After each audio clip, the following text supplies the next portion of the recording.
Alan Turing engineered the survival of millions of people during the Second World War, yet the government he protected eventually drove him to his death. As a young man, Turing operated entirely outside conventional bounds. He looked at the chaos of the natural world and saw distinct, predictable mathematical patterns. Even as a child on holiday in Scotland, he tracked the flight paths of wild bees, plotting their precise intersection points to calculate the exact location of their hidden hive. This quiet compulsion to decode the invisible rules governing the physical world would eventually lay the mathematical groundwork for every piece of digital technology we use today. In 1936, the global mathematical community was deadlocked by the Hilbert decision problem, a challenge to find a definitive mechanical method to determine if any mathematical statement was provable. Turing bypassed traditional formulas entirely, publishing a paper detailing a theoretical universal computing machine. He imagined a mechanical scanner reading an infinite paper tape, able to read, write, or erase symbols based on fixed logical instructions. By separating the physical machine from the instructions it was executing, Turing had conceived of something entirely new: programmable software. He proved that any logical process could be executed by this single universal device, outlining the architecture of the modern computer long before the necessary electronic hardware existed. 3 years later, Britain faced the very real threat of total defeat. The German military was transmitting its battle plans through the Enigma cipher system, a network British intelligence believed to be impenetrable. This visualization demonstrates the scale of the problem. A standard Enigma machine utilized interchangeable rotors and a plug board that yielded 159 quintillion possible daily configurations. German units carried these compact 26-pound machines directly into the field, coordinating U-boat strikes and air raids with absolute operational secrecy. Turing joined the Government Code and Cipher School at the secretive Bletchley Park. He realized immediately that human clerks, working by hand, could never test the combinations fast enough. Defeating the German machine required building a British one.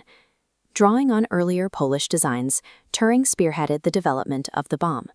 This massive electromechanical array simulated the operation of multiple Enigmas at once, rapidly eliminating incorrect settings until the daily key was found. By automating the cryptanalysis process, Turing and the Bletchley team consistently intercepted Axis communications.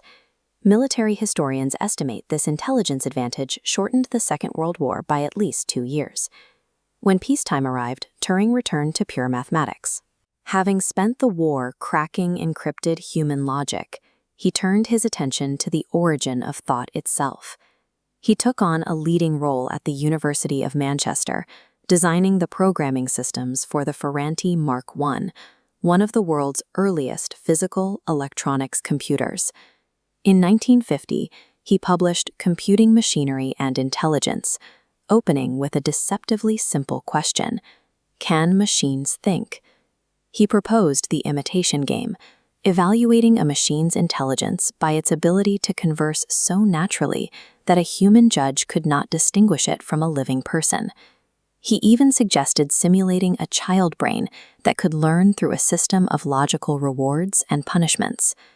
By framing intelligence as a measurable, reproducible process rather than a biological mystery, Turing established the theoretical framework for artificial intelligence. Turing possessed a mind uniquely capable of navigating complex logical boundaries. But in 1950s Britain, the laws governing behavior were absolute and unforgiving. In 1952, Turing's home was burglarized. During the investigation, he honestly acknowledged a relationship with another man, leading directly to his arrest for gross indecency under the era's anti-homosexuality laws. The state he had defended offered him no protection. He lost his security clearance at GCHQ, and to avoid a prison sentence, was subjected to a year of forced estrogen injections, chemical castration. His body and mind altered by the treatments, his career permanently restricted. Turing was found dead of cyanide poisoning in June 1954. He was 41 years old. He had spent his life proving that rigid systems could be decoded, programmed, and understood. Yet he was condemned by a social code completely devoid of reason. Because the ultra-intelligence program remained highly classified until the 1970s, the public remained ignorant of Turing's wartime contributions for decades after his death. It took until 2013 for the British government to issue a posthumous royal pardon, a late acknowledgement of the state's cruelty toward one of its most vital assets. Today, his concepts are physical realities: the abstract universal machine from 1936 and the learning algorithms proposed in 1950 form the infrastructure of global communication, data storage, and artificial intelligence. As we navigate an increasingly automated world, we are left to wonder how long the war would have lasted, or when the digital age would have arrived, without the quiet, relentless logic of Alan Turing.